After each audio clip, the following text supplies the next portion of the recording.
से उनको बंदूक लगाई, भोजन करते ही वो जहर का भोजन करते ही जो है खत्म हो गए। फिर संत जो है जोर जोर से चिल्लाते हैं, इस मार्ग में मत आना, यहाँ एक डाकण बैठी है, डाकण बैठी है। तो आज देखो जिन भी घरों में, परिवारों में, गांवों में, शहरों में जो लड़ाई झगड़ा होता है, इन भौतिक चीजों के लिए होता है। उनको खुद को अपने ऊपर विश्वास नहीं, और नहीं जो है परमात्मा का विश्वास है, और नहीं जो है अपनी कमाई का जो है उनको विश्वास है। क्या करते हैं? लड़ाई झगड़ा करते हैं। और क्या होता है? कुछ हरिद्वार चले जाते हैं और कुछ जेलों में चले जाते हैं। फिर बेचारे जो घर के पीछे बचते हैं वो लोग दुख पाते हैं। इसलिए संत महापुरुष कहते हैं, हम जब अपना चित्त परमात्मा में लगाएंगे तो जो है क्या होगा, हम ऐसे दुख द्वंद्वों से जो है दूर हो जाएंगे। वाद विवाद संत महापुरुषों ने इसीलिए नहीं करना बताया कि वाद विवाद ज्ञान से होता होता जो है अपने ऊपर आ जाता है और लड़ाई झगड़ा हो जाता है। कितनी बार होता है। इसलिए संत महापुरुष कहते हैं, शब्दों का टकराव जहाँ हो, जितना हो और जल्दी हो उतना जो है टालना चाहिए। तो संत महापुरुष कहते हैं, दादू माया के संग जे कहे थे बहुर न आए, दादू माया डाकणी इनके ते खाए।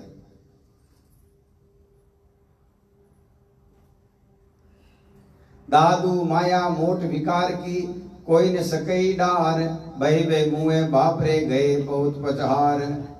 राग रू दादू रूप राग गुण अनसरे, जा माया ता जा आई, विद्या अक्षर पंडिता तहाँ रहे घर छाई। कहते ये माया कहाँ जाती है? जहाँ राग है, जहाँ रूप है, जहाँ गुण है, वहाँ ये माया जाती है। एक बार एक दृष्टांत आता है कि एक शहर में 4 सूरदास थे, उन सब में एक एक गुण था। तो उन्होंने विचार किया, बादशाह के पास चलकर अपने गुणों को प्रकाशित करें। चारों बादशाह के यहाँ गए, बादशाह को कथा योग्य यथा योग्य नमस्कार किया। बादशाह बोले, कैसे आए हो? तो उन्होंने कहा, हम चारों ही जो है एक एक गुण को जानते हैं। राजा ने कहा, ठीक है भाई, इन चारों की व्यवस्था कर लो और इनको 1-1 किलो घी दे दो, 1-1 किलो आटा दे दो। सब सामग्री जो है तोल में बता दी और सब लोग जो है अपना अपना काम करने लगे।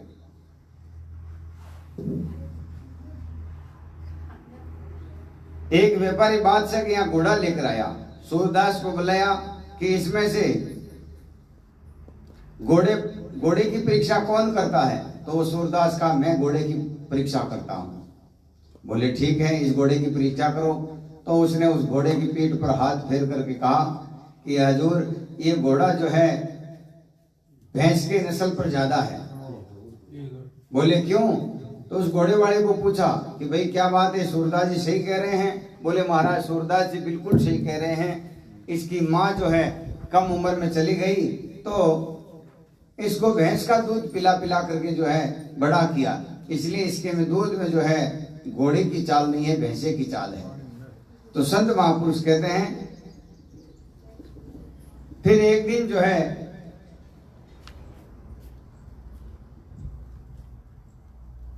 एक आदमी सेज लेकर आया। तो बोले भाई सूरदास जी को लेके आओ, शायद वो परीक्षा करते हैं। बोले भाई सूरदास जी, इसमें से सेज की परीक्षा कौन करने वाले आप में से? उसने कहा साहब मैं करता हूं। तो उन्होंने जो है सूरदास पलंग पर हाथ घुमाकर थपथपा कर बजाया, बोला अशुभ है, इसके चारों कोनों पर 4 बिनोले हैं और एक बिनोला बीच में है। खुलवा कर देखा तो वैसा ही निकला। उनके चारों कानों पर 4 बिनोले बासमती चावल आए। एक दिन उस दरबार में जो है बासमती चावल वाला आया और बोले इसकी परीक्षा कौन करेगा? तो सूरदास ने कहा कि मैं करूंगा। तो उसने जो है उस चावल को सूंघा और बोले महाराज, इनमें मुर्दों की बास आती है। बादशाह ने पूछा ये खेत कहाँ है? चावल वाला बोला शमशान के नजदीक है। चौथे सूरदास से बोला आप क्या करते हो? आप में अंदर क्या गुण है? बोले महाराज, मैं मनुष्यों की परीक्षा करता हूँ, मैं मनुष्यों की परीक्षा करता हूँ। तो बोले बताओ परीक्षा करो, किसकी करोगे? तो आप जिसकी बोलो उसकी करें। तो बादशाह ने कहा और किसकी करोगे? मेरी करो। तो सूरदास जी ने कहा महाराज मैं आपकी करूंगा तो कल से ही मेरा शायद दाना पानी बंद हो जाएगा, आप दूसरे की करवा लो, आपकी मत करवाओ। बोले नहीं नहीं हमारी करो। तो वो सूरदास ने कहा कि आप जो है किसी ठाकर के वंशज नहीं हो।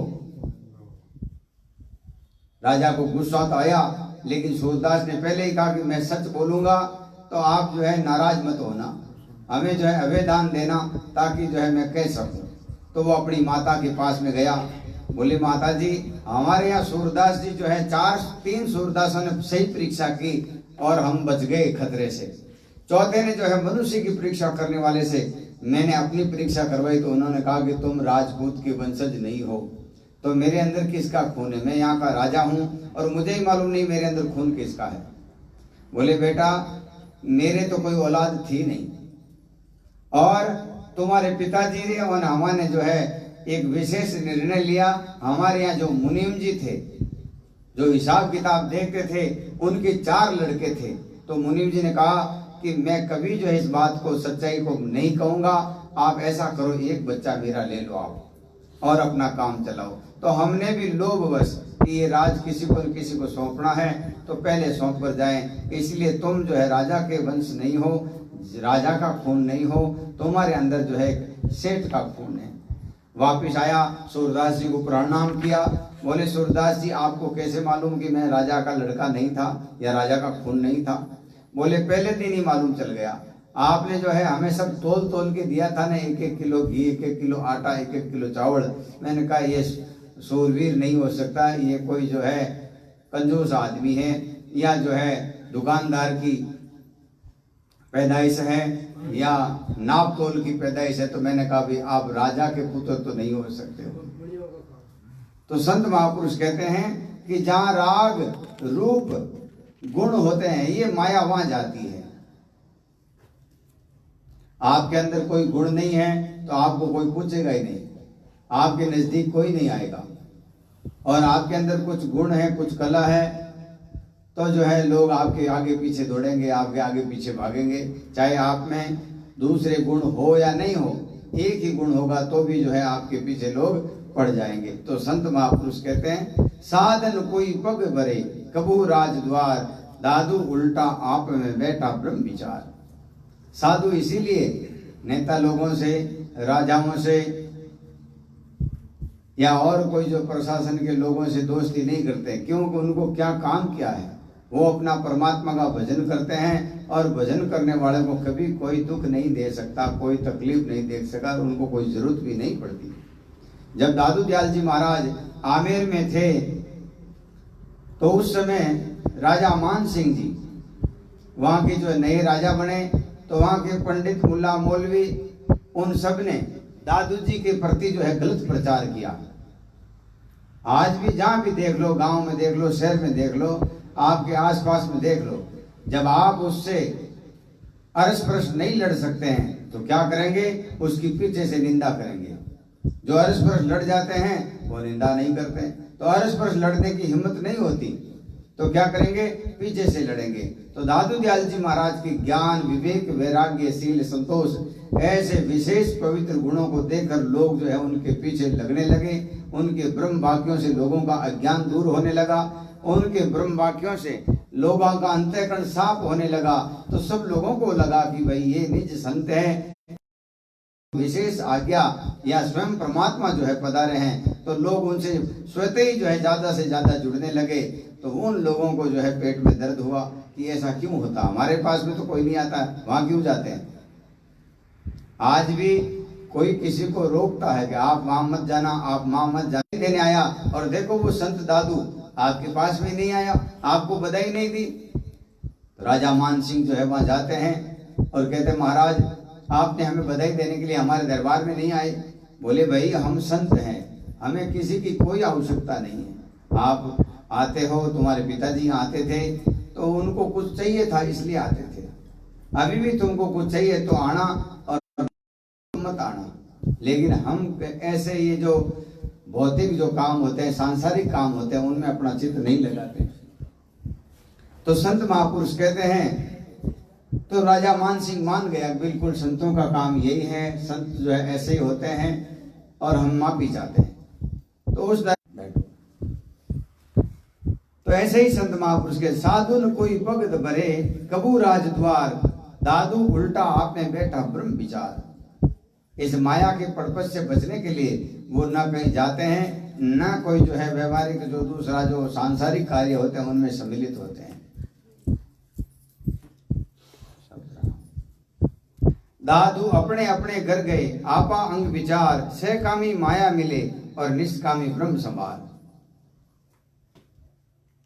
अपने अपने घर गए। इस संसार में दो प्रकार के लोग होते हैं, एक सहकामी भक्त और एक निष्कामी भक्त। निष्कामी भक्त होते हैं वो कुछ नहीं चाहते परमात्मा से, संतों से, सदगुरु से, सत्संग से। वो क्या चाहते हैं कि हमें केवल ज्ञान चाहिए, केवल हमें विवेक चाहिए, केवल हमें बोध चाहिए। आप ऐसी कृपा करो कि हमारे अंतःकरण में परमात्मा के प्रति सच्ची लौ लग जाए। ये कौन चाहते हैं? ये निष्कामी जो भक्त होते हैं। सहकामी लोग होते हैं वो क्या कहेंगे कि महाराज मारे भैंस दुआड़ दीजो, मारे गाय दुआड़ दीजो, मारे छोरा की नौकरी लगवाई दीजो, मारे जो है पुत्र पुत्रियां नहीं है वे करवा दीजो, पोता पोती नहीं है वे करवा दीजो, अब मारे जो कोई बीमारी आई है भी दूर करवा दीजो, मारे वो काम करा, मारे केस है वो सफल करवा दीजो, आदि आपने इनकम भेंट दे दूं। तो संत महापुरुष कहते हैं ऐसे लोग जो होते हैं परमात्मा पूर्ति तो करते हैं, लेकिन उन्होंने जो समय वहां लगाया उसका फल जो है आत्मज्ञान नहीं मिलेगा। जैसे हम किसी की सेवा करते हैं, निष्काम भाव से सेवा करेंगे तो क्या होगा? हमारा अंतःकरण शुद्ध होगा और हम उस शाश्वत सत्य को प्राप्त हो जाएंगे। सकाम से सेवा करेंगे तो क्या होगा? वो काम तो हो जाएगा उनकी सत्ता से, लेकिन उसके बदले में जो हमने वो तप साधन वगैरह किया उसका फल मोक्ष नहीं मिलेगी, आत्मज्ञान नहीं मिलेगा। इसलिए संत महापुरुष कहते हैं दादू अपने अपने घर गए। सहकामी हैं, उनको जो कामना थी वो पूर्ति हो गई, उसके बाद में कुछ नहीं मिलेगा। और निष्कामी जो लोग होते हैं वो परमात्मा से कुछ नहीं चाहते हैं, तो उनको जो है आत्मज्ञान होगा। इसलिए संत महापुरुष कहते हैं भगत को हमेशा संतों के प्रति एक ही भाव रखना चाहिए, और वो उसको कहते हैं निष्काम भाव। निष्काम भाव जब आएगा तब परमात्मा अपना कोई भी कार्य मिटने नहीं देगा, खराब नहीं होने देगा, बर्बाद नहीं होने देगा। सब काम अपना आप हो जाएंगे, और साथ ही साथ जो ज्ञान मोक्ष विवेक बोध होता है वो परमात्मा अपने को उपहार स्वरूप देंगे, जिससे हम अपने जीवन को और पवित्र कर सकते हैं, हम अपने जीवन को और श्रेष्ठ कर सकते हैं। मानव जीवन श्रेष्ठ है, लेकिन इसमें जो है कमियां बहुत हैं। कमियां क्या है कि सबसे पहले तो 5 विषय हैं, फिर विकार हैं, फिर समझ है, ज्ञान है, अज्ञान है, अविद्या है, अंधकार है, भ्रम है। ये सब हमें बार बार विचलित करते हैं, और हम जो है न माला फेर सकते हैं, न भजन कर सकते हैं, और न ही जो है उस परम शाश्वत सत्य को प्राप्त कर सकते हैं। भ्रम और अज्ञान के साथ में जो माला फेरते हैं उनको सहकामी भक्त कहते हैं। तो संत महापुरुष कहते हैं हमें इस वाणी से यही संदेश उपदेश लेना चाहिए कि हम जो है निष्काम भाव से नित प्रति अपने हृदय प्रदेश में उन संतों के शब्दों को याद करें और उनके प्रति अपने चित्त को लगाएं। तो क्या होगा कि हम जो है पवित्र हो जाएंगे, श्रेष्ठ हो जाएंगे। दादू माया मग्न जो वेरे, हमसे जीव अपार, माया माही ले रे डूबे काली धार। माया मग्न हो रही, माया जो अपने आप में मग्न हो रही है कि मेरे से जो है लोग जुड़ते हैं, मैं उनका सर्वविनाश कर देता हूँ, सब उसका नाश कर देती हूँ। क्यों? कि मैं जो है मेरा काम यही है, जो भी मुझसे प्रीत करते हैं उनका जीवन खराब हो जाता है, उनका जीवन बर्बाद हो जाता है। इसलिए संत महापुरुष कहते हैं शब्द स्पर्श रूप रस और गंध, अहंकार, अभिमान, ऐसे कई जो है दुर्गंधों को साथ में लेकर के हम जो कार्य करते हैं उसका फल हमें बार बार नरक मिलेगा, बार बार जो है जन्म और मरण मिलेगा। इसलिए हम इन सभी अवगुणों से दूर होकर के निष्काम भाव से परमात्मा का भजन करें, ताकि हम उस ब्रह्म परमात्मा से मिल सकें, उस सत्पुरुष से मिल सकें, उस अविनाशी पुरुष से मिल सकें। विश्व के कारण रूप राते रहे, नैन नापा क्यों कीन भाई, बदी की बात सुनो सारा दिन सर्व नापा क्यों कीन जाई। अब कहते हैं हमारी 5 इंद्रियां हैं, जब तक हमारा विषयों में ये इंद्रियां लगी रहेगी तब तक अपवित्र रहेगी। संत कभी कभार भजन में साथ साथ में दादू राम राम राम आएंगे तो क्या फर्क पड़ेगा। संतों का ये कर्तव्य है, संतों का ये मुख्य धर्म है कि हमारे से कोई जीव जो है ज्ञान लेकर के इस संसार से पार हो जाएं, और संसार को पार करने का ज्ञान संतों के पास में होता है। तो संत महापुरुष कहते हैं कि सब दिन हम विषयों की ओत-प्रोत होकर के हम किसी को नजर डालेंगे, उससे क्या होगा, अपनी आंख खराब हो जाएगी। और सारा दिन हम किसी की निंदा सुनेंगे तो क्या होगा, कान अपना अपवित्र हो जाएगा।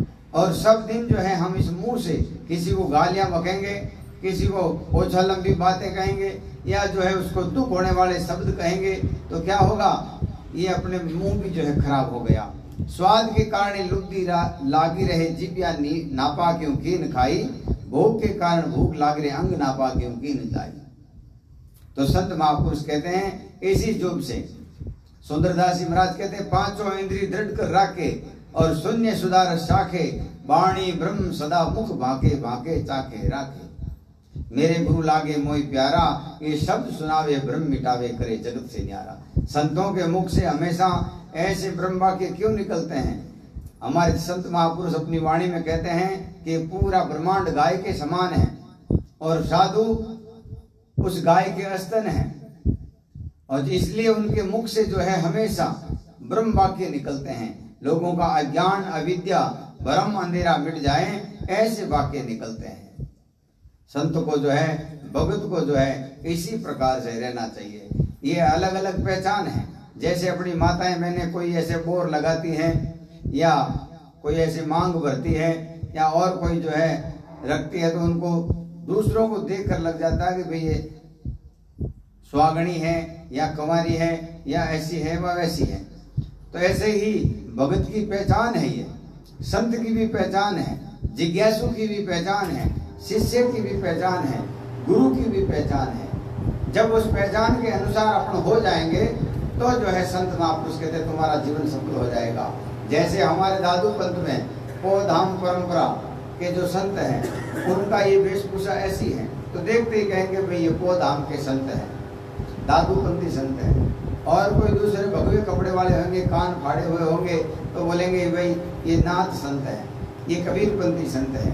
तो ऐसे ही गुरु भगत की और संत की भी परीक्षा या पहचान होती है। उनके मुख से ब्रह्म वाक्य निकलते हैं, सबको सुखदायी शब्द निकलते हैं। उनकी विषय आसक्त होकर के कभी उसकी दृष्टि नहीं जाती, विषय आसक्त होकर के कभी वो कुछ शब्द नहीं बोलते। तो संत महापुरुष के इससे क्या होगा, धीरे धीरे अपना तन पवित्र होगा। इसलिए संत महापुरुष कहते हैं, दादू विष के कारण रूप राते रहे, नैन नापा क्यों कीन भाई। विष के कारण हमने किसी के ऊपर नजर डाली तो क्या होगा, अपनी आंखें खराब हो जाएगी। देखो इसका प्रत्यक्ष प्रमाण भागवत में आता है। धृतराष्ट्र अंधे थे, उनकी पत्नी गांधारी वो देखने वाली थी, लेकिन फिर भी उन्होंने अपनी आंख पर जो है पट्टी बांध ली। बोले हमारा पति नहीं देख पाता तो हम क्यों देखें। कई वर्ष बीत गए, उनके इतने सारे लड़के हुए तो भी उन लड़कों को नहीं देखा। इतने सारे शुभ अवसर आए फिर भी उन्होंने पट्टी नहीं खोली। युद्ध हुआ, युद्ध में सारे जो है कौरव मारे गए, केवल एक दुर्योधन रहा था। तो एक दिन गांधारी कहती है कि बेटा आज तू नदी पर स्नान करके जैसे जन्मा था वैसे ही मेरे पास में आ जाना। बोले माता जी ऐसा क्यों? बोले मैंने जिंदगी पर कभी कुछ गलत नहीं देखा, इसलिए मेरी आंखें पवित्र हो गई हैं। और जिस समय मैं पट्टी खोल करके देखूंगी और मेरी नजर में से कोई भी निकलेगा वो वज्र का हो जाएगा, उसको कोई मार नहीं सकता। जैसे ही दुर्योधन शाम के समय में बिना कपड़े के नहा धोकर अपनी माता के शिविर में जाने वाले थे, उसी समय भगवान कृष्ण आए और बोले तुम इस प्रकार कहाँ जा रहे हो? और सामने तो माता जी का माता जी का शिविर है। बोले माता जी से मिलने जा रहा हूँ, माता जी ने ऐसी अवस्था में बुलाया है। अरे बोले तुम जो है इतने बड़े हो गए, मूर्ख हो, मेरे को मालूम था कि अज्ञानी तो तुम हो, लेकिन इतने अज्ञानी हो कि तुम अपनी माँ के सामने ऐसे ही जाओगे। तो उन्होंने कहा माँ का यही आदेश है, और माँ तो माँ होती है, उनके लिए क्या बड़ा और क्या छोटा। बोले तुम उस समय छोटे थे, लेकिन अब तुम जो है जवान हो गए हो, अब तुम इस अवस्था में जाओगे तो बहुत बुरा होगा। तो उन्होंने जो है केले के पत्ते चिपका करके जो गए। माता ने आंख खोली और आंख खोलते ही आंख की दृष्टि में जितना शरीर आया वो सब वज्र का हो गया। तो उसकी माता ने कहा, बेटा अगर तू मेरी बात मानने वाला पहले होता तो ये युद्ध नहीं होता, और आज भी अगर तू मेरी बात पर विश्वास करे मानता तो शायद तुझे इस दुनिया में मारने वाला कोई पैदा नहीं हुआ होता। इतना वज्र का हो गया। अब जहाँ जहाँ ये केले की छाल लगी है वहां से तुम जो है कच्चे हो, बाकी तुम्हारा पूरा शरीर वज्र का हो गया है। कभी कभार कहते हैं कि दुर्योधन की देह को गिरजा नहीं खाई, तो सामने बैठे प्रश्न करते क्यों नहीं खाई, तो कहते हैं वो बहुत बड़ा पापी था इसलिए नहीं खाई। इसलिए नहीं खाई, वो वज्र का हो गया था, अब खाने जैसे कुछ खाई नहीं। तो संत महापुरुष कहते हैं हम भी अपनी पांचों इंद्रियों से कभी कभी बुरा नहीं देखेंगे, किसी विषयासक्त में लिप्त नहीं होंगे, तो क्या होगा, हमारा तन पवित्र हो जाएगा और इस प्रकार से माया का त्याग जो है आसान हो जाएगा। है?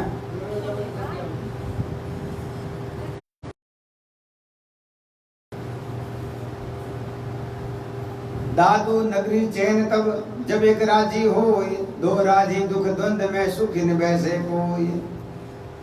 दादू नगरी चैन तब जब एक राजी हो। अपना ये आश्रम है, इस मरेंगे जलेंगे तो क्या होगा, थोड़े दिन ये सभ्यता खत्म हो जाएगी।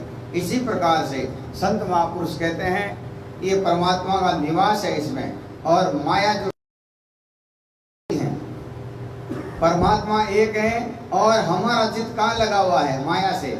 माया का मतलब पैसे नहीं है, माया का मतलब जो कुछ भी दिख रहा है परमात्मा से विपरीत, परमात्मा से अलग जो कुछ भी है वो सब माया है। जब परमात्मा को छोड़ करके हम विपरीत दिशा में, संत महापुरुष कहते हैं दो ही राजी दुख द्वंद्व में सुखिन वैसे कोई। एक राजी आनंद है और नगरी निश्चल पास, राजा प्रजा सुखी बसे दादू ज्योति प्रकाश। जैसे कुंजर काम बस आप बंदाना आई, ऐसे दादू हम वही क्यों कर निकसा जाए। ये पांच विषयों के कारण हम बार बार जन्मते हैं, बार बार मरते हैं। संत महापुरुष कहते हैं हाथी को पकड़ने वाले लोग बड़ा सा खड्डा खोदते हैं और फिर उसमें हाथी आता है और उसी समय फंस जाता है, फिर उसको अंकुश दे दे के समझाते हैं। तो संत महापुरुष कहते हैं हाथी को पकड़ने वाले इस प्रकार से हैं, वो भी अवगुण अपने अंदर हैं। शब्द स्पर्श रूप रस और गंध, इन पांच विषयों का जो है विवरण किया है। जैसे मृगट जीव रस आप बंधना अंध, ऐसे धातु हम वह क्यों कर छूटे फंद। हम लोग भी इसी प्रकार से काम क्रोध लोभ मोह राग द्वेष आशा तृष्णा जब ये बढ़ जाती हैं तब हम क्या करते हैं, अपने सामने वाले आदमी की स्थिति को नहीं देखते हैं, हम सामने वाले आदमी की मर्यादा को नहीं देखते हैं, सामने वाले आदमी का क्या रिश्ता है ये नहीं देखते हैं, सामने वाला आदमी का क्या गुण है वो नहीं देखते हैं, और क्या करते हैं कि पाप करते हैं, अधर्म करते हैं, उसको जो है बुरा भला कहते हैं, लड़ाई झगड़ा करते हैं। ये क्यों होता है कि माया के वशीभूत होने के कारण। तो संत महापुरुष कहते हैं जब हमारा मन उसकी ओर से हट करके इन सत शब्दों में लगेगा तभी जो है इस माया का त्याग हो सकता है। ज्यों सुवा सुख के कारण बंदिया मूर्ख माही, ऐसे दादू हम भय क्यों कर निकसे नाही। जैसे अंधा ज्ञान ग्रह बंदिया मूर्ख स्वाद, ऐसे दादू हम भय जन्म गमाया बाद। कहते हम भी इसी प्रकार से शब्द स्पर्श रूप रस और गंध काम क्रोध लोभ मोह राग द्वेष इन सब में फंस करके हमने जीवन बर्बाद कर दिया। कभी परमात्मा का ज्ञान हमें नहीं आया, कभी परमात्मा का विश्वास हमें नहीं आया, आता तो शायद अपने स्तर पर हम ये काम नहीं कर पाते। दादू बूढ़ी रया रे बापुरे माया ग्रह के खूब, मोया कनक और कामनी नाना विधि के रूप।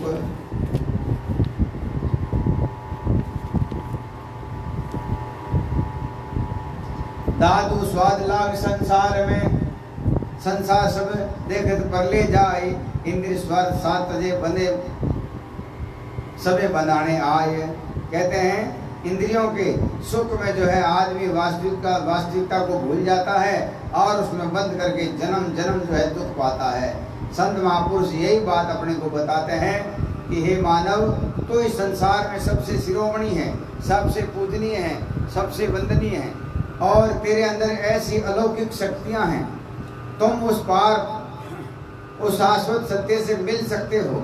लेकिन तुमने क्या किया कि परमात्मा का संग छोड़ करके, सच्चे का संग छोड़ करके झूठे का संग कर लिया, जिसके कारण तुम दुखी हो रहे हो, जिसके कारण तुम लाचार हो रहे हो, जिसके कारण तुम जो है पूर्ण परमात्मा से नहीं मिल पाते। दादू विष सुख दादू विष माहे रम रहे माया हित चितलाय, सोई संजन उबरे स्वाद छाड़ गुण गाय। इस संसार में कई बार बताते हैं कि मनुष्य की 4 श्रेणी बताई गई हैं, एक पामर, एक विषयी, एक जिज्ञासु और एक मुक्त। जो पामर होता है वो क्या चाहता है कि खूब अच्छा चटपटा भोजन मिले, खूब भोग मिले, खूब शराब मिले, खूब जो है घूमने फिरने के लिए अच्छी अच्छी जगह मिले, अच्छे आराम से साधन मिले। ये सुख और ये आनंद पामर और विषयी श्रेणी 2 श्रेणी के जीवों का होता है। उसके विपरीत जो सत्संगी होते हैं, जो जिज्ञासु होते हैं, उनका क्या सुख है कि आज हमें संत मिले, सत्संग मिले, आज हमें भजन करने का मौका मिले। ये सुख और ये आनंद सत्संगी का है। हर आदमी का अलग अलग सुख है, हर आदमी का अलग अलग मौज है, हर आदमी का अलग अलग क्षेत्र है। तो ऐसे ही संत महापुरुष कहते हैं, विश्व सुख माहे रम रहे माया ही चित लाए। इस माया को चित्त में लगा करके वो क्या करते हैं, इन विषयों से खेलते हैं, इन कुक्रमों से खेलते हैं। दात सोई संतजन उबरे, वही संतजन इससे बच पाते हैं जो स्वाद छाड़ गुण गाय। स्वाद को छोड़ करके निरंतर अपने मन को, अपने चित्त को इन हरि चरणों में लगाते हैं, वही लोग जो है आनंद पद पाते हैं। आजकल संसार में ऐसे विपरीत लोग, कई ज्ञानी लोग भी ऐसा ही काम करते हैं। वो कहाँ गया, वो क्या कर रहा है, वो कैसे कर रहा है, वो क्यों कर रहा है। अरे भाई, तुम्हारे से काम है, तुम अपना माला फेरो, भजन करो, परमात्मा अपना आप ही तुम्हारा अच्छा कर देगा। तुम क्यों जो है दूसरे की पंचायती में पड़ते हो। लेकिन ये मनुष्य का स्वभाव है। जो पामर श्रेणी के जो पशुवत लोग होते हैं, उनका यही स्वभाव है। गांव में कोई अच्छा करने वाला आएगा तो वो पामर वाला आदमी बीच में टांग अड़ाएगा कि इसके हाथ से ये काम नहीं होना चाहिए। क्यों? तुम्हारे से नहीं होता तो दूसरा तो करेगा कि नहीं, न तो मैं करूंगा न करने दूंगा।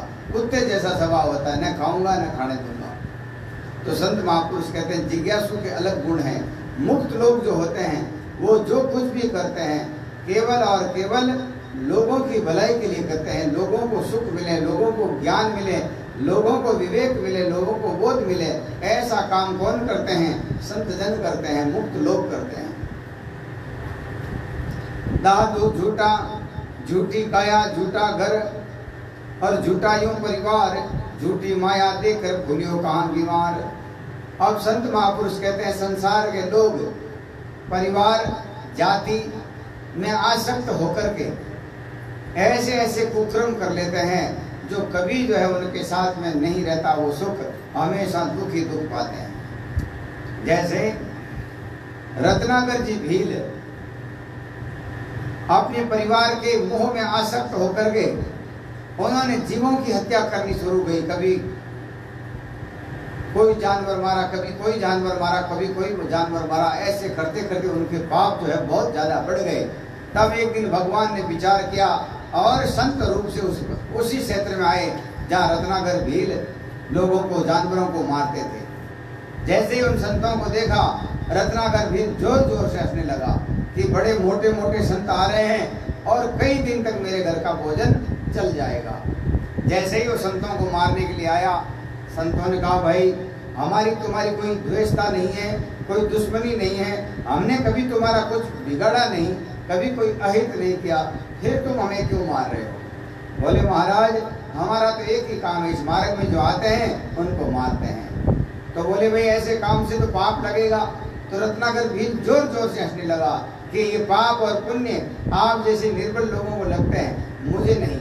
मैं तो जब से होश संभाला हूँ तब से कितने ही जो है जीवों को मार कर खा गया हूँ। रत्नाकर बोले, संत बोले कि नहीं नहीं, फिर भी पाप होता है, तुम्हें ये भोगना पड़ेगा। बोले अगर ऐसा है तो मेरा परिवार बड़ा है, मेरे माता पिता हैं, मेरे घर वाले हैं, मेरे बच्चे हैं, मेरी पत्नी है, ऐसे करके थोड़ा थोड़ा हिस्से में बढ़ जाएगा। बोले इसको कोई नहीं बांट सकता, जो तुमने किया है तुम ही भोगोगे। और विश्वास नहीं हो तो पूछ के आ जाओ। बोले तुम भग जाओगे तो उन संतों ने कहा ऐसा है भाई, तुम्हें विश्वास नहीं तो क्या करें, बांध दो हमको पेड़ के। तो संत पेड़ के बंध गए। रत्नाकर भील जो है स्पीड से गए, जबरदस्त जो है ताकत से गए, और जाकर अपनी माता पिता को पूछते हैं, भाई माता पिताजी, जो मैं ये जीवों को मार कर लेके आता हूँ, क्या आप उसमें हाँ भागीदार हो?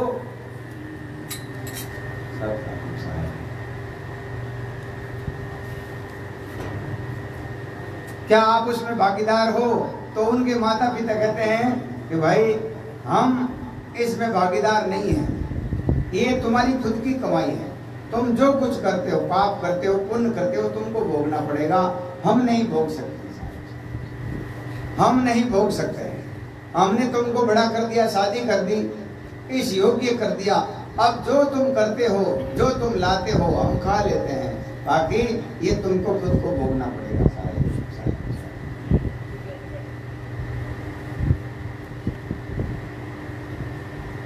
तो उनके आधे शस्त्र गिर गए और थोड़ी सी जो है स्पीड से अपनी धर्मपत्नी के पास में गया और धर्मपत्नी को यही बात कही कि क्या मैं जो ये जीवों को मारता हूं, क्या आप इसमें भागीदार हो?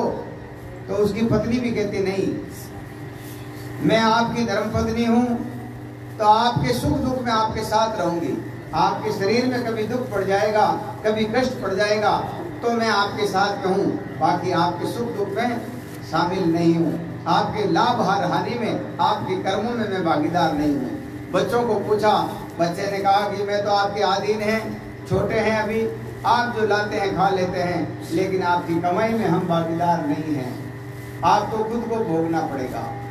रत्नाकर जी एकदम जो है जैसे कोई बीमार आदमी अपने बड़ी बीमारी से उठता है, वैसे एक पैर रखता दूसरा डगमगा जाता है, ऐसे करते करते उन संतों के पास में जाते हैं, रोते रोते उन संतों को खोलते हैं। बोले भाई रत्नाकर, अभी तुम इतनी ताकत से गए, अब क्या हो गया?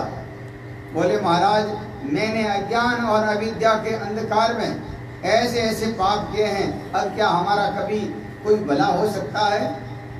बोले ऐसा कौन अभाग्या कछु दिलावे और, नाम बिना पग धरण को कहो कहाँ है ठोर। पूरी सृष्टि में नाम के बिना कोई अपना उद्धार नहीं कर सकता, अपना भला नहीं कर सकता। तो ऐसे ही संत महापुरुष कहते हैं, दादू झूठी काया, ये शरीर को देखते हैं, अभिमानित होते हैं कि हम इतने सुंदर हैं, इतने शक्तिशाली हैं, इतने ऐसे हैं, इतने वैसे हैं। तो कहते हैं ये तो एक दिन संसार में जलेगा, इसका क्या अभिमान करना। तो झूठी काया और झूठा ये परिवार। कई लोग ऐसा बांध कर गांठ दे देगा, हम तो अभी जन्मेंगे तो हम इसी जन्म में जन्मेंगे।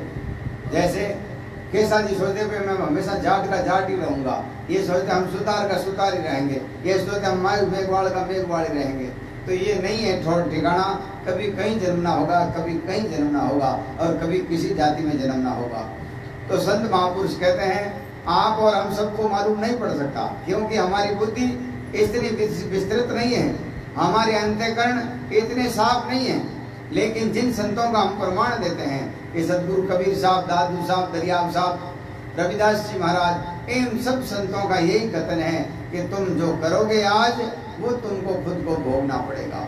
तो हम काया से, परिवार से, जाति से, वर्ण से, पंथ से, संप्रदाय से ओतप्रोत होकर के अज्ञानवश जो कार्य करते हैं वो हमको भोगना पड़ेगा। इसलिए संत महापुरुष कहते हैं, झूठी काया, झूठा घर और झूठा ये परिवार, झूठी माया देकर भूलियो कहाँ की वार। तुम्हारा काम है माला फेरने का, भजन करने का, वो तुम्हारे से नहीं होता है, और बाकी जो तुम करते हो वो तुम्हारे किसी काम आने वाले नहीं है। जैसे आदमी अपना खेत को छोड़ करके दूसरे के खेत में सिंचाई करता है, बुड़ाई करता है, या और कोई कार्य करता है, परिश्रम करता है, तो उसको उसका फल नहीं मिलेगा। जो उसके खेत के मालिक ने कहा कि भाई आज तुम काम कर लो, तो एक दिन की मजूरी आपको मिल सकती है। ऐसे ही संत महापुरुष कहते हैं, जीवों के हित के लिए, परमार्थ के लिए, पुरुषार्थ के लिए अगर आप कुछ करते हो तो तुम्हें हाजिरी मिलेगी, और नहीं तो सबसे प्रमाण बड़ा यही है कि अपने आप का इस संसार सागर के बार बार चक्कर, इस मरण, जन्म और मरण के चक्कर से बचा लेना सबसे बड़ा पुरुषार्थ है। संतों का दान उपदेश क्यों बताया है कि संसार में सबसे बड़ा दान क्या है? उपदेश है। उपदेश को बड़ा दान क्यों कहते हैं? हम किसी को भोजन देते हैं, हम किसी को चारा देते हैं, या हम किसी को पानी पिलाते हैं, या हम किसी को कोई छोटा सा सुख देते हैं। वो कितना रहेगा? सुबह चारा डाला, शाम को और डालना पड़ेगा। सुबह भोजन किया, शाम को और करना पड़ेगा। सुबह पानी पिलाया, थोड़ी देर बाद में और पीना पड़ेगा। तो ये जो क्षण भंगुर सुख दुख है, इसका कोई गिनती नहीं है। संत जो है अपने ज्ञान से, अपने विवेक से उस आदमी का जन्म और मरण को मेटने का यत्न करते हैं, जन्म और मरण को मेटने का अनमोल ज्ञान देते हैं। इसलिए संसार में ज्ञान से बड़ा और कोई दान नहीं। जैसे मास्टर लोग अपने को विद्या देते हैं, पढ़ाते हैं, तो वो भी दान जो है बड़ा है। कैसे? उस विद्या को पा करके हम जीवन को, अपने जीवन को सरल कर सकते हैं, अपने जीवन को जो है सभ्य बना सकते हैं। और ये नहीं रहेगा तो क्या होगा? हम मूर्ख रहेंगे, अनपढ़ गंवार रहेंगे, तो जो बोलने की बात, न बोलने की बात है वो बोल देंगे, जो कार्य नहीं करने के हैं वो हम कर देंगे। तो संत महापुरुष कहते हैं कि इसी प्रकार से झूठा घर, झूठा परिवार और झूठा काया, इसको हम देख करके कई ऐसे अधर्म कुकर्म करते हैं और वो अपने को खुद को भोगना पड़ेगा। ये सूक्ष्म बातें हैं। बड़ी बातें तो जो है समझ में आ जाती है, लेकिन सूक्ष्म जो कारण है बहुत ही सूक्ष्म होते हैं, ये बहुत मुश्किल से समझ में आता है। नित्य प्रति ऐसे संतों के संग में बैठकर अभ्यास करेंगे या इस ज्ञान का बार बार जो है पुनरावृत्ति करेंगे, तो जो है अपना बुद्धि पवित्र हो गई तो समझ में आएगा, नहीं तो नहीं आएगा। तो संत महापुरुष कहते हैं, दादू झूठा संसार, झूठा परिवार, झूठा घर बार और झूठा नर नार तह मन माने। अपना मन का मानता है? नाच में, गान में, खेल में, कूद में, विषयों में, कुकर्मों में हम राजी रहेंगे। लोग अपनी महिमा गाएंगे, अरे साहब फलान जी की क्या बात है, तो अपने को जो है गर्व होगा, अभिमान होगा, और हम जो है अभिमान में और कुछ गलत कार्य करेंगे। तो संत महापुरुष कहते हैं, झूठा कुल, झूठा जात, झूठा पित मात और झूठा बंद भ्रात, झूठा तन गात, सत्य कर जाने। अब संत महापुरुष कहते हैं ऐसा नहीं कि माता पिता की सेवा नहीं करें, सेवा करनी चाहिए, लेकिन उसके साथ ही साथ अपने को भजन करना चाहिए। जैसे कैकेयी ने अपने बड़े पुत्र का, राम का जो राज्य था, अधिकार था, उसको छीन करके अपने छोटे बेटे भरत को दिया। भरत ने अपनी माँ से कहा था कि आपने जिंदगी में सबसे गंदा काम किया है कि हमारे जो नैतिक धर्म है, जो हमारा नित्य कर्म है, उसका उल्लंघन किया है। मेरा भाई झगड़ों में भटकता रहेगा और मैं राजगद्दी पर सुख भोगूंगा, ऐसा काम मैं नहीं कर सकता। मेरा जो भाई प्रेम है, मेरा भाई धर्म है, वो खत्म हो जाएगा। इसलिए आप मेरी माता नहीं, मेरे दुश्मन हो। उन्होंने जिंदगी भर उनको प्रणाम नहीं किया, उनका आदर नहीं किया। तो संत महापुरुष कहते हैं जैसे शुक्राचार्य है, शुक्राचार्य उनका जो बाली है, बलि जो है दान देता था, उस समय वहां पे भगवान विष्णु जो है वामन रूप धारण करके आए। तो वो जो शुक्राचार्य है, उसकी जो कमंडल है उसकी नली में जाकर घुसा, तिनकले से उसकी आंख फोड़ी गई। आज भी ऐसे बेवकूफ गुरु बहुत होते हैं जो अपने शिष्यों को शुभ कर्म में रोकते हैं कि नहीं वहां मत जाना। तो भाई वहां क्या है? कोई कुकर्म है, पाप सिखाते हैं, लड़ाई झगड़ा सिखाते हैं, क्या सिखाते हैं? तुम्हारे से नहीं होता तो दूसरों को करने दो। तो ये शुक्राचार्य जैसे गुरु होते हैं कि ना तो अपने जो है कुछ अच्छा सिखा सकते हैं और नहीं जो है किसी से सीखने देना है। तो संत महापुरुष कहते हैं कि इस प्रकार से संत महापुरुष कहते हैं, चाहे धर्म और पाप हमें कोई सिखाता है तो चाहे कोई भी हो, उसका संग छोड़ना समझो हम जलते हुए मकान से बाहर आ गए हैं। तो झूठा सब दंड, झूठा सब अंध, झूठा सब फंद और झूठा जाचंद, कहाँ मग छाने, झूठ दादू भाग, झूठ सब त्याग, जाग रे जाग देख दीवाने। ये माया से ओत प्रोत होने से, भजन में मन नहीं लगने से या परमार्थ को नहीं जान पाने के कारण, विवेक को नहीं जान पाने के कारण, बोध को नहीं जान पाने के कारण हम ऐसे कुकर्म करते हैं। और हम और हमारे जो भी अनुसरण करने वाले लोग हैं उन सब का सर्वनाश हो जाएगा। ऐसे क्या होगा? उनका अंतःकरण पत्थर के समान हो जाएगा, उनका जो है बोध मर जाएगा, विवेक मर जाएगा और उनका जन्म सर्वनाश हो जाएगा। संत का काम है कि हृदयों में फंसे हुए दुर्मति है, ये दुर्गंध है, इनका नाश करना है और उसकी जगह में परमात्मा का जो सच्चा प्रेम है वो जागृत करना संत का काम है। हर जीव में जो परमात्मा है, हर घट में परमात्मा है, लेकिन उनको अंकुरित करने का काम संत का है, न कि उसको साफ करने का। जैसे किसान होते हैं, एक एक पौधे की वो रखवाली करते हैं, एक एक पौधे का जो है ध्यान करते हैं, एक एक पौधे के तक पानी चला जाए, एक एक पौधे तक खाद चला जाए, एक एक पौधे तक जो है उसकी रखवाली हो जाए, तब वो पौधा जो है जाकर फल देता है। उसी प्रकार से संत भी हमारी रक्षा करते हैं कि कैसे भी करके इनका अंतःकरण गंदा ना हो, कैसे भी करके जो है इनके अंदर विराजमान अविद्या है, अज्ञान है, पाखंड है, अंधविश्वास है, भ्रम है, इसका नाश हो और ये परम शाश्वत सत्य से मिल जाएं।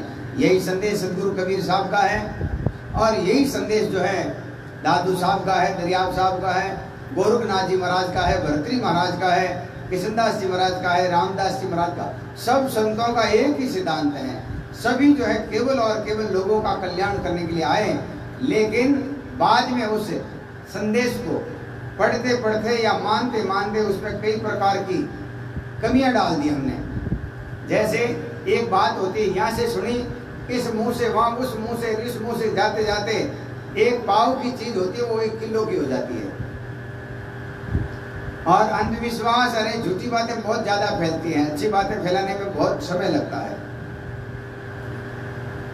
तो संत महापुरुष कहते हैं हमारे इन अंतःकरण में जो अशुद्धि हैं इसका नाश करने का संदेश हमारे महापुरुषों ने दिया है, और जब तक हम उस संदेश को नहीं मानेंगे तब तक हम पवित्र नहीं हो पाएंगे।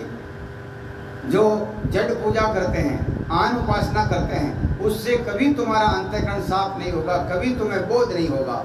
जैसे ये दादू दयाल जी महाराज के शब्द हैं, अब इन शब्दों को चाहे हम साल भर अपने माथे के ऊपर लगा करके रखेंगे तो भी ज्ञान नहीं होगा।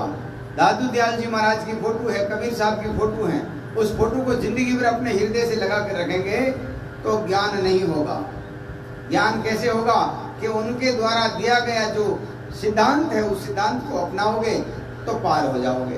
अब कई लोग कहते हैं कि दादू साहब को वापस अवतार लेना पड़ेगा और लेना चाहिए और शायद आ सकते हैं, तो भाई क्या करोगे? वो आ भी जाएंगे तो तुम क्या पाओगे? और वो कब आएंगे? जब तक तुम यहाँ बैठे रहोगे तुम्हारा कितना कीमती समय खराब हो रहा है। तो उनके आने का इंतजार मत करो, उनके द्वारा दिया गया जो सिद्धांत है उसको अपनाओ। जैसे अपने गणित में ऋषि ने अपने को सूत्र दे दिया कि इस सूत्र से ये सवाल हल होगा। अब हम क्या करेंगे कि नहीं ये सूत्र तो ठीक है, बड़ा है, रहने दो, लेकिन वो ऋषि है उसका वापस अवतार होना चाहिए। तो भाई अवतार से क्या करोगे? उसका सूत्र आज भी उस प्रश्न को हल कर सकता है, 10,000 साल बाद भी वही सूत्र काम आएगा, और वो खुद आ गया तो भी यही सूत्र बताएगा। तो अपना काम है इन महापुरुषों का जो संदेश है उस संदेश को मानना, उस संदेश के ऊपर चलना, जिससे क्या होगा? हम इस माया के चक्कर से निकल पाएंगे। और माया पैसे नहीं है, जो कुछ भी हो रहा है, दिख रहा है, चल रहा है, ये सब माया है। और इसके चक्कर में जब तक रहेंगे तब तक जो है हम आत्मज्ञान के नजदीक बिल्कुल भी नहीं है। हमने यात्रा भी शुरू नहीं की, ऐसा समझो। दादू झूठे तन के कारणे किए बहुत विकार, गृह दारा धन संपदा भूत कुटुंब परिवार। अब कहते हैं हमने आसक्त होकर के परिवार से, जाति से, काया से हमने आसक्त होकर के बहुत सारों का अपमान किया है, बहुत सारों का जो है अनादर किया है। हमने ऐसे ऐसे कुकर्म किए हैं कि कभी छूट नहीं सकते। जैसे कोई बलशाली आदमी होता है तो वो क्या करेगा? बेचारे जो रोड पर चल रहे हैं, छोटे मोटे गरीब लोग हैं, उनको टल्ला देता रहेगा। तो उन टल्लों से क्या होगा? उनकी आत्मा दुखी होगी, और उस आत्मा को जो दुख हुआ है वो दुख उसको भोगना पड़ेगा। आज नहीं तो कल, कल नहीं तो परसों। जब कभी भी भोगना पड़ेगा, उसको भोगे बिना वो कभी पवित्र नहीं हो सकता। इसलिए संत महापुरुष कहते हैं कि हमारे पास में जो भी परमात्मा का दिया गया है, चाहे धन है, रूप है, रंग है, पद है, प्रतिष्ठा है, जाति है, कुल है, वर्ण है या भेद है, इसका कभी भी अभिमान नहीं करना चाहिए। इसलिए सदगुरु कबीर साहब ने कहा, मन रे ऐसा सदगुरु जोई, भक्ति योग और ज्ञान वैरागा शीलवान निर्मोही, दे अभिमान भेगरी बड़पन रंज मात्र नहीं होई। कई लोगों ने जो है 2 दिन टोपी क्या पहन ली, अपने आप को जो है क्या से क्या समझ जाते हैं। संत महापुरुष कहते हैं ऐसे अभिमान में रहोगे तो तुम्हारा अंतःकरण कभी शुद्ध नहीं हो सकेगा, तुम कभी पवित्र नहीं हो सकोगे, कभी तुम जो है उस शाश्वत सत्य को प्राप्त नहीं कर सकोगे। इसलिए इन सब से निवृत्त होना ही माया त्याग है। अहंकार है, अभिमान है, मान सम्मान की लालसा है, पद प्रतिष्ठा की लालसा है, तब तक तुमने यात्रा शुरू नहीं की। अभी केवल देखा देखी कर रहे हो लोगों की। जा कारण हत आत्मा झूठ कपट अहंकार, सो माटी मिल जाएगा बिसरिया सृजनहार। अब कहते हैं जो अपने अहंकार में, ये 8 प्रकार का मद होता है। सबसे पहले तो अपने आप का मद होता है कि मैं इतना सुंदर हूँ, मैं इतना शक्तिशाली हूँ, मैं इतना धनवान हूँ, मेरी यह पद है, ये मेरी प्रतिष्ठा है, इतना मेरा मान सम्मान है, मैं फलाने जाति से हूँ, मैं फलाने रंग रूप से हूँ, मैं फलाने कुल से हूँ, मैं फलाने संप्रदाय से हूँ। ये 8 प्रकार के मत जिनके पास में भी है तो समझो उनने अभी तक कुछ भी नहीं किया, वो केवल अपना समय बर्बाद कर रहे हैं, या लोग अज्ञान के कारण जो है उसको सही मान रहे हैं, अच्छा मान रहे हैं, बाकी वो अच्छा है नहीं। तो संत महापुरुष कहते हैं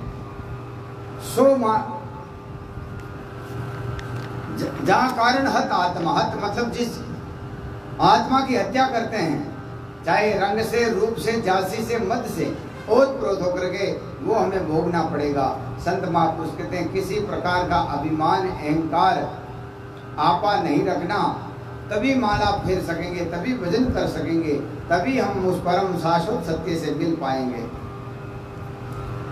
दादू जन्म गया सब देखता, झूठे के संग लाग, साचे प्रीतम को मिले भाग सके तो भाग। अब कहते हैं इन झूठों के कारण हमने पूरे जीवन बर्बाद कर दिया, हमने इन झूठों के कारण जो है अपने जिंदगी के अनमोल दिन खराब कर दिए, लेकिन कुछ भी हाथ नहीं आया। तो संत महापुरुष कहते अभी भी हाथ में आ सकता है, भाग और झूठ सब त्याग, और भाग रे भाग देख दीवाने।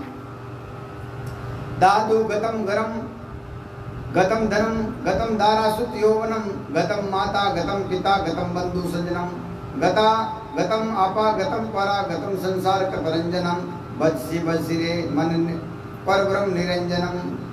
कहते हैं घर जाएगा, बाहर जाएगा, पति पत्नी जाएंगे, बेटा पुत्र जाएंगे, माता पिता जाएंगे, परिवार के सारे सदस्य जाएंगे, साथ छोड़ेंगे ही छोड़ेंगे या हम छोड़ देंगे। तो ये सब चलायमान चीजें हैं और हम लोग इन्हीं से प्रेम करते हैं। जब ये बिछड़ जाते हैं तो रो रो करके मरते हैं, अपना सिर पटक पटक के मरते हैं। तो संत महापुरुष कहते हैं ऐसा नहीं करना। तो क्या करें? अपने मन को अपने आप में स्थिर करें, अपने आत्म देव से करें कि संसार में सबसे बड़े देवता जो है अपने आत्म देव हैं, जो घट घट में अभी साक्षात जी रहे हैं, बोल रहे हैं, खा रहे हैं, पी रहे हैं। फोटो में है वो तो कभी हो गए, अच्छी बात है, उनका अनादर नहीं करें, लेकिन सबसे बड़े आत्मा तो, सबसे बड़े परमात्मा तो सब घट घट में हैं, उनकी पूजा करनी चाहिए। अपन लोग क्या करते हैं? अपने मन माने ढंग से, चाहे मंदिर बनाया है, चाहे मस्जिद बनाया है, चाहे आश्रम बनाया है, चाहे अपने गुरु की फोटो बनाई है या मूर्ति बनाई है, हम उसके सामने गिड़गिड़ाते हैं, रोते हैं, उनको जो भोग विलप चढ़ाते हैं, और भी कई प्रकार के अपने मन अच्छा लगे वैसा कार्य करते हैं। संत महापुरुष कहते हैं ये परमात्मा की सेवा कभी भी नहीं हो सकती। जो होती तो कबीर साहब ऐसे नहीं करते कि स्वर्ग शीस पाताल पाए, सो ठाकुर कैसे संपुट समाए, अलग पुरुष आवे न जाए, सो कैसे दियो तुम्हारो खाए। तुम्हारा दिया हुआ कैसे खाएगा? वो तो आता ही नहीं है, फिर कौन खाएगा? इसलिए दादू दयाल महाराज ने कहा है कि संतों के मुख में लिए पाए आत्म राम, कि संतों का मतलब जो दिव्य गुणों वाले हैं, देवी गुण वाले हैं, एक राक्षस गुण वाले होते हैं, एक देवी गुण वाले होते हैं, सज्जन पुरुष होते हैं, चाहे वो सापा में है, चाहे टोपी में है, या किसी प्रकार का भेग है, या कोई भेग नहीं भी हो। भेग तो बाहर का चिन्ह है, बाहर से आदर सम्मान मिल जाए, लेकिन अंदर तो जो साथ है वही साथ रहेगा। तो संत महापुरुष कहते हैं हम उनके मुख में मिलेंगे तो परमात्मा पा ही लेगा। जैसे कोई माता गर्भवती है, कोई बहन गर्भवती है, उसके लड़के के लिए अलग से भोजन नहीं बनाएंगे, उस माता को जो भोजन दिया है वही भोजन उस बच्चे के काम आ जाएगा। ऐसे ही परमात्मा जो है संतों के अंदर है, सज्जन पुरुषों के अंदर है, जो आत्म ज्ञान रखते हैं, जो बोध रखते हैं, उनमें परमात्मा निवास करते हैं। तो ऐसे लोगों की पूजा करना या उनकी सेवा करने से परमात्मा की सेवा हो जाती है। या जो चलते हुए जीव है सब परमात्मा है, उनकी सेवा करो। हम उसके विपरीत कार्य करते हैं, इसलिए अपना एकाकार नहीं होता।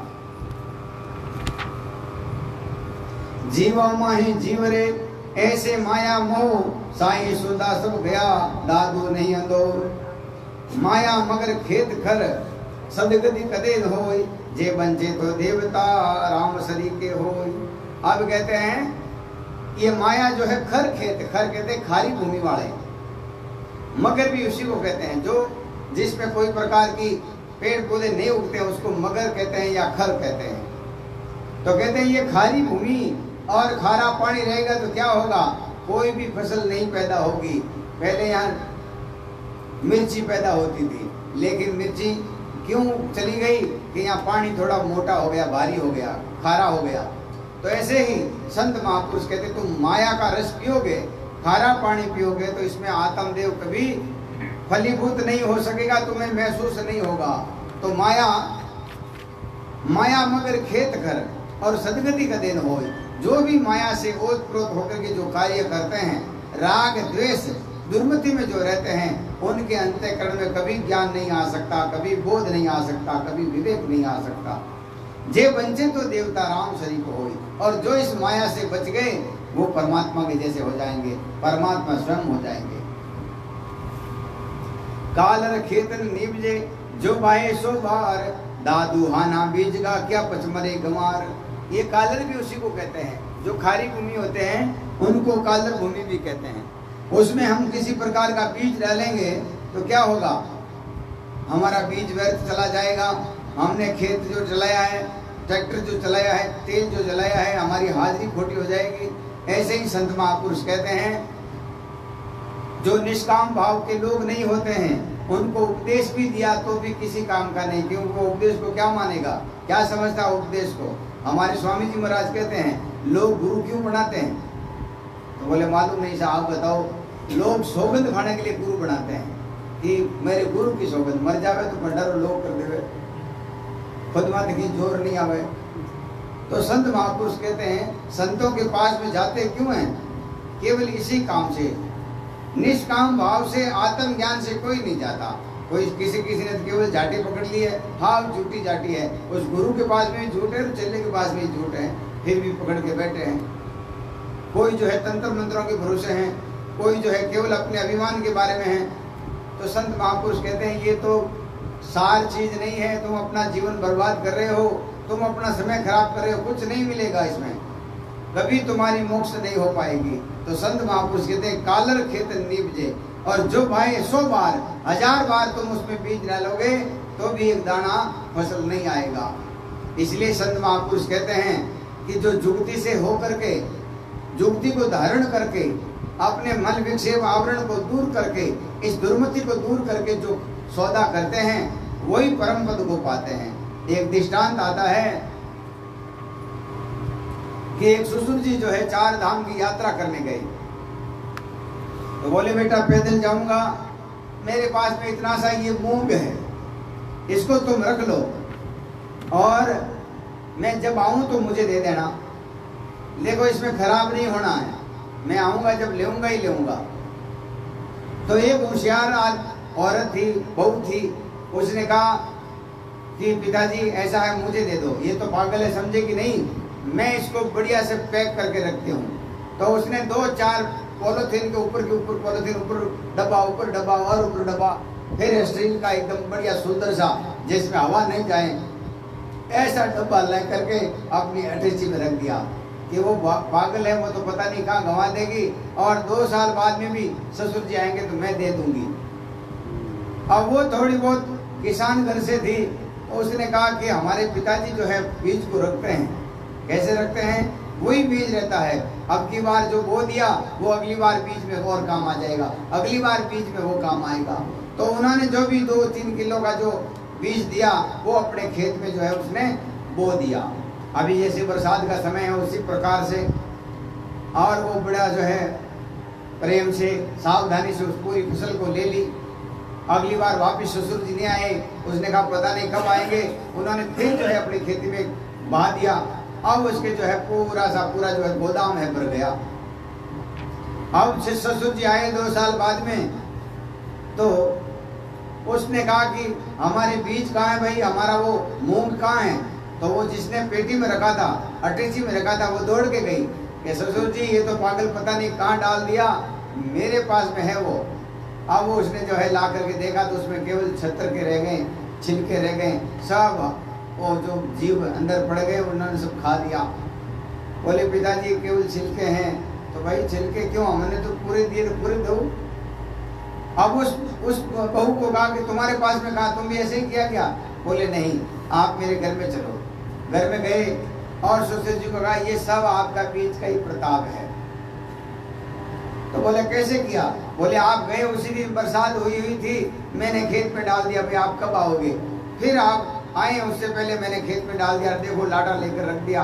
अब आप आए तो मैं 15 दिन पहले ही इनसे निवृत्त हुए हैं। और उसने ससुर ने जोरदार उसके शाबाशी दी, धन्यवाद दिया कि तुम मेरा घर चला सकते हो। ऐसे ही संत महापुरुष कहते हैं कि हम इस दुर्मति, इस द्वेष को दूर करके ज्ञान विवेक बोध विचार को धारण करके जब इन सत शब्दों का विचार करेंगे तो हमारा खजाना का पार ही नहीं है, हमारे अंदर दिव्य शक्तियों का पार नहीं है। हम अपार हैं, जैसे परमात्मा अपार है उसी प्रकार से आत्मा भी अपार है, आत्मा अखंड है, आत्मा अविचल है। भागवत में भी यही आता है। भगवान कृष्ण कहते हैं कि आत्मा को कोई जला नहीं सकता, आत्मा को कोई काट नहीं सकता, आत्मा को सुख दुख नहीं होता, आत्मा को कोई भिगा नहीं सकता और आत्मा को कोई विचलित नहीं कर सकता। विचलित कौन होता है? मन होता है। ये शरीर सुख दुख में आता है, लाभ हानि में जो है अलग अलग दिखता है। तो कौन दिखता? शरीर दिखता है। इसलिए संत महापुरुष कहते हैं अभी तक जो कुछ लोग हैं वो केवल शरीर के ज्ञान से बाहर आए ही नहीं। आत्म ज्ञान में जाने के लिए अपनी इस दुर्मति, इस दुर्गंध का त्याग किए बिना वो आत्म ज्ञान में सफल नहीं हो पाएंगे और तब तक उनका जन्म किसी काम सा नहीं, ढोर जैसा जीवन है उनका।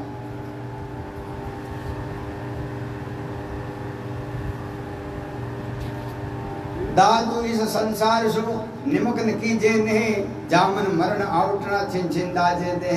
अब कहते हैं संसार से इतना सा भी प्रेम मत करना। निमक का मतलब सबसे छोटी मात्रा, जैसे मिलीमीटर है, मिलीलीटर है, उसी प्रकार से निमक का मतलब इतना सा भी प्रेम संसार से मत करना। और संसार से जो प्रेम करोगे तो जो है दुख ही दुख पाओगे।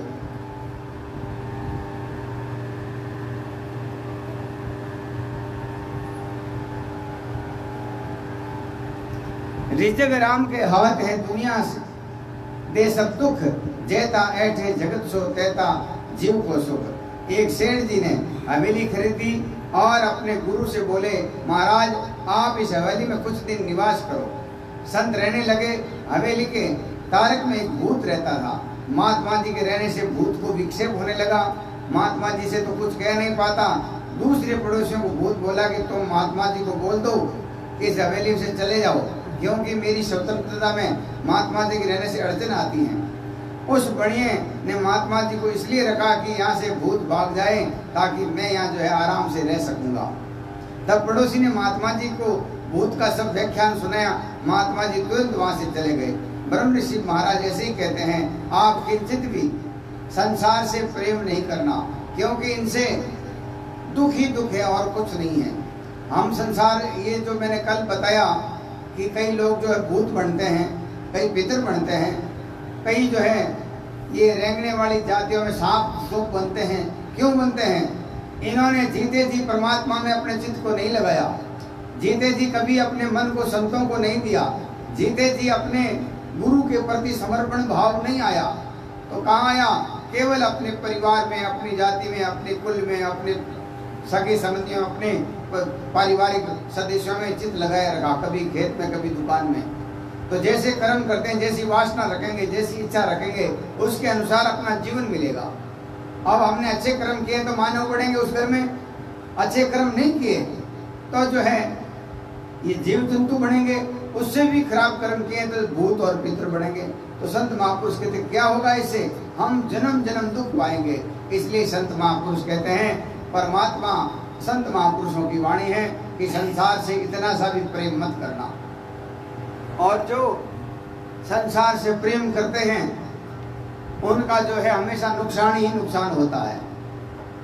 एक बार जब दादू दयाल जी महाराज आंधी गांव में पधारे तो आंधी गांव में क्या था, 2-3 साल से बरसात नहीं थी। अपने यहाँ तो संत महापुरुषों की कृपा से खूब बरसात है, तो बरसात नहीं थी, सब लोग दुखी हो गए। तो सब जो है मालवा की ओर जाने लगे, अपने गाड़ों के ऊपर, अपने बैलगाड़ियों के ऊपर सामान को लादा, परिवार को लादा और जा रहे थे। दादू दयाल जी महाराज ने कहा, भाई रज्जब जी जाओ, ये लोग कहाँ जा रहे हैं, पूछो इनको। तो जाकर बोले, भाई तुम क्यों जा रहे हो, कहाँ जा रहे हो? बोले महाराज आप चतुर्मास करने आए हो, आपको तो भोजन कोई जिम्मा देगा, लेकिन हम गृहस्थी लोग हैं, हमें कमाए बिना कोई भोजन नहीं देगा, और 3 साल से बरसात नहीं हुई तो खेती भी कुछ होगी नहीं, इसलिए हम यहाँ बैठ के क्या करेंगे? मालवा में जाएंगे तो अपने मवेशियों को बचा लेंगे, अपने परिवार को बचा लेंगे। दादू दयाल जी महाराज ने कृपा की, उनको दुख हुआ कि संसार के लोग बड़े दुखी हैं बेचारे, बरसात के बिना कैसे रहेंगे? आज अपने इतना गर्मी में झूल रहे हैं, तो क्यों झूल रहे हैं? बरसात पूरी नहीं हुई अभी, इसलिए पृथ्वी माता की जो तपत है मिटी नहीं। दादू दयाल महाराज ने कहा, जाओ उनको कह दो आज रुक जाओ, कल तुम्हारे बरसात ही बरसात है। उन्होंने 3 साखियां कही कि काला मुंह कर काल का साईं सदा सुकाल, मेघ तुम्हारी घरगणा बरसो दीन दयाल। आज्ञा अपरंपार की बस अंबर भरतार, हरे पटंबर पैर कर धरती करी श्रृंगार। आज चारों तरफ पेड़ पौधे हैं, हरियाली है, तो कितनी ये प्रति सुंदर लग रही है। ये क्या है? हरे कपड़े पहनकर धरती माता श्रृंगार कर रही हैं। और यही जो है बरसात नहीं होती तो चारों तरफ जो है गरम गरम हवाएं आती, जीव जंतु सब दुखी हो जाते।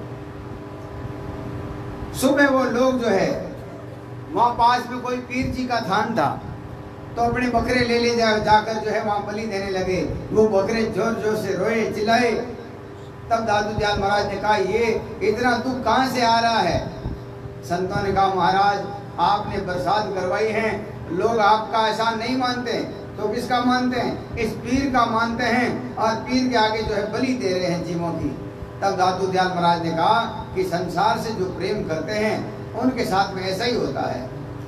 परमात्मा ने बरसात की और ये लोग इतना पाप कर रहे हैं, इतना अधर्म कर रहे हैं, किसके लिए? परमात्मा का एहसान नहीं मान रहे हैं। तो संत महापुरुष दादू दयाल जी महाराज कहते हैं कि काला मुंह संसार का और नीले किए पाँव, दादू 3 तलाक ले भावे तितर जाए। चाहे बेरा में जाओ, पर मैं अब राम जी ने कभी आने वास्ते कुछ नहीं मांगा। तो ऐसे ही संत महापुरुष कहते हैं, संसार से जो प्रेम करते हैं वो जन्म जन्म दुख पाते हैं, जन्म जन्म बार बार जो है जन्म और मरण के चक्कर में आते हैं। हमेशा अशांति, भय, दुख, कलेश बना रहेगा, उनका कभी मिटेगा नहीं। और जब भजन में लग जाएंगे तो ये सुख, शांति, आत्म शांति, समृद्धि ये सब बढ़ती रहेगी, वो सुखी रहेगा।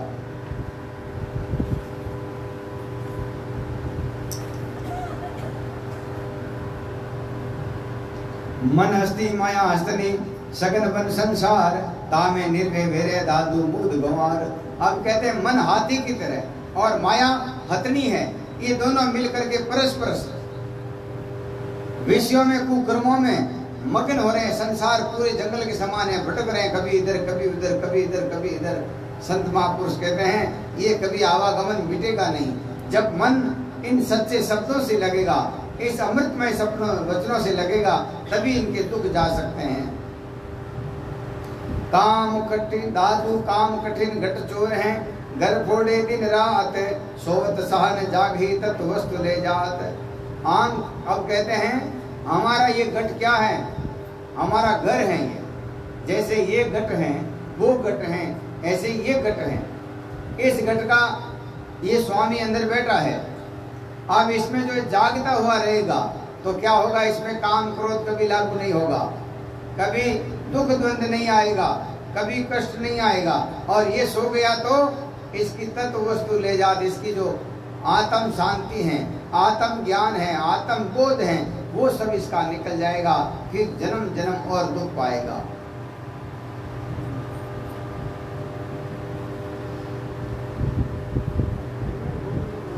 काम कठिन घटक चोर है, मुंह से भरे भंडार, सोवत ही ले जाएगा चेतन पहरे चार।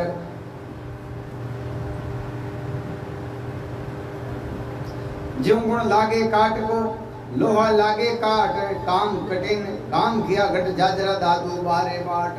अब कहते हैं जैसे अपने लकड़ी को क्या लगती है, उदाई लगती है, और लोहे को जंग खाता है, लकड़ी को उदाई खाती है।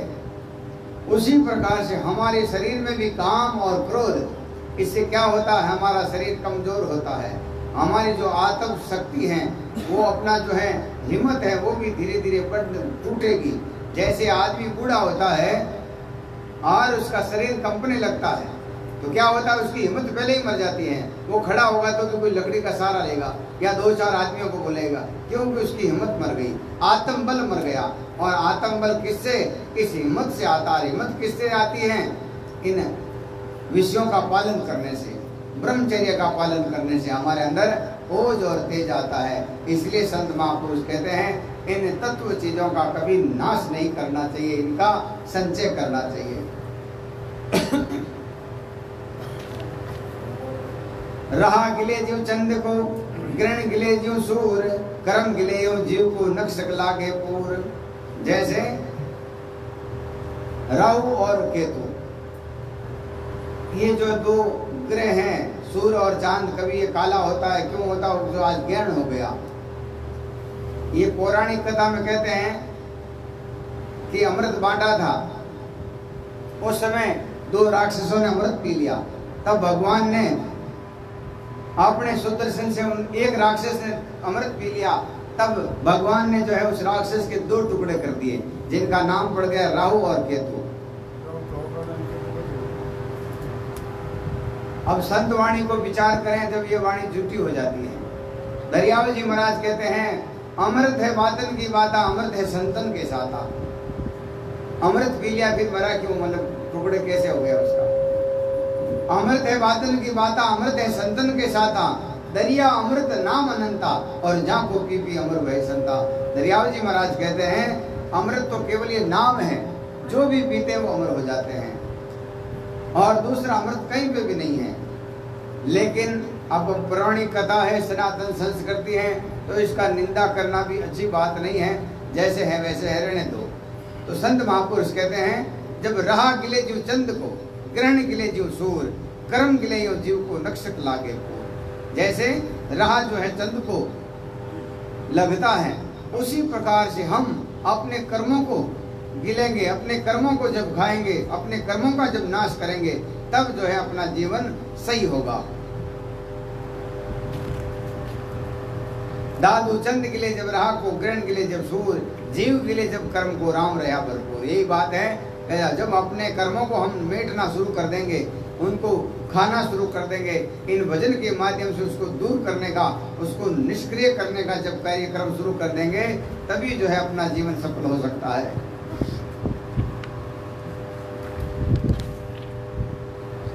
कर्म कुहाड़ा अंग वन, काटत बारंबार, अपने हाथों आपको काटत है संसार। आपे मारे आपको यूं जीव बिचारा, साहिब राखण हारे सो हितु हमारा। आपे मारे आपको आप आपको खाए, आपे अपना काल है दादू कह समझाए। अब कई लोग जो बिना शिक्षा के, अज्ञान से, या कभी जो है शास्त्रों का अध्ययन नहीं किया, या ऐसे ही देखा देखी में जो कह दिया, तो वो बात गलत होती हैं। सदगुरु कबीर साहब ने भी यही कहा है कि काल काल सब जग कहे और कालन चीना कोई, किसी ने काल को नहीं देखा। जितनी मन की कल्पना काल कहवावे सोई। यही धातु दयाल महाराज कहते हैं काल कहीं नहीं है। कोई आदमी रूप धारण करके नहीं आएगा, कोई वस्तु धारण करके नहीं आएगी। आपकी मन की जो कामनाएं हैं, आपके जैसे भाव है, वही आपका काल है। जब आप अपनी इंद्रियों को कब्जे में नहीं रखोगे तो जहाँ जाओगे जूते पड़ेंगे, यही काल है। आप अपनी भाषा को अपने कंट्रोल में नहीं रखोगे तो क्या होगा, जहाँ जाओगे वहाँ जूते पड़ेंगे। तो काल क्या हुआ, अपने ही स्वभाव, अपनी ही नीति और अपना ही नियम और अपने ही काम क्रोध अपना काल है। अपने ही मन के संकल्प और विकल्प जो हैं वही अपना काल है। दूसरा काल कहीं बाहर से नहीं आएगा।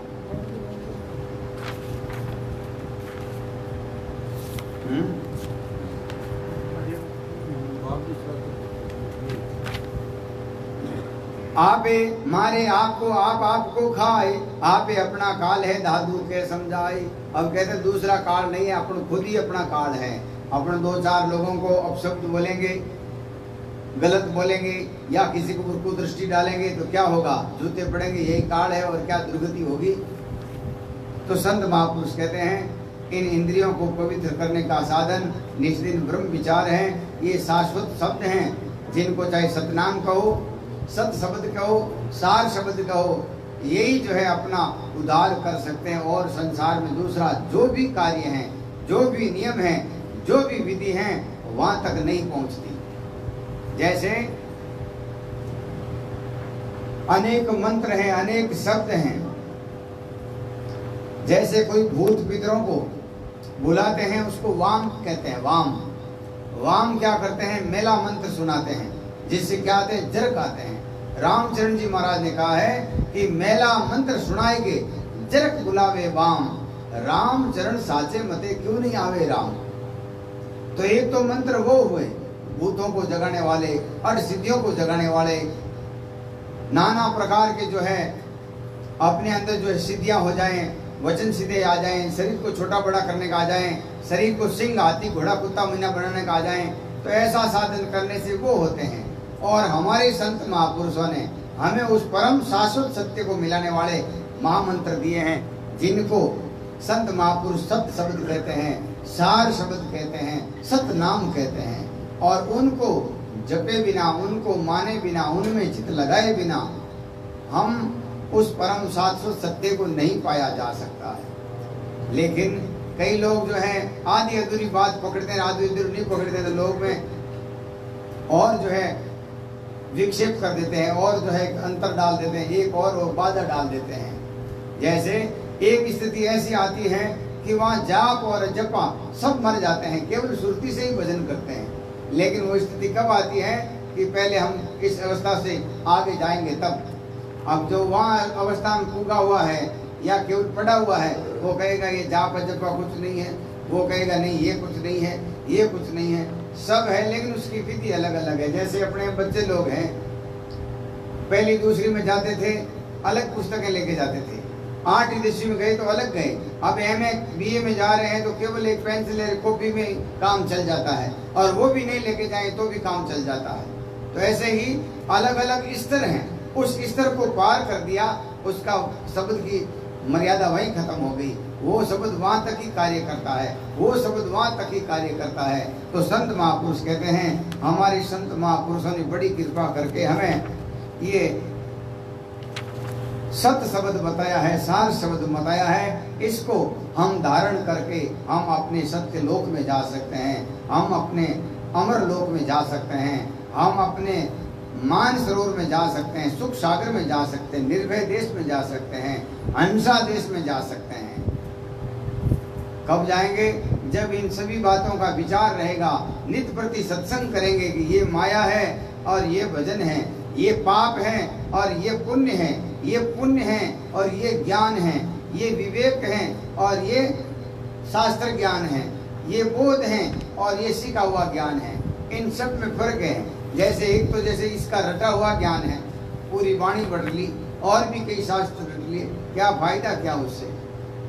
ये तो जैसे अपने राव जी हैं, अपने बाप दादाओं से पहले की पीढ़ियों के नाम जानते हैं और वो अपने बीच में आकर कहते हैं, हम लोग राजी होते हैं, ओहो राव जी अपने दादाजी से मिले हुए हैं, जानते हैं।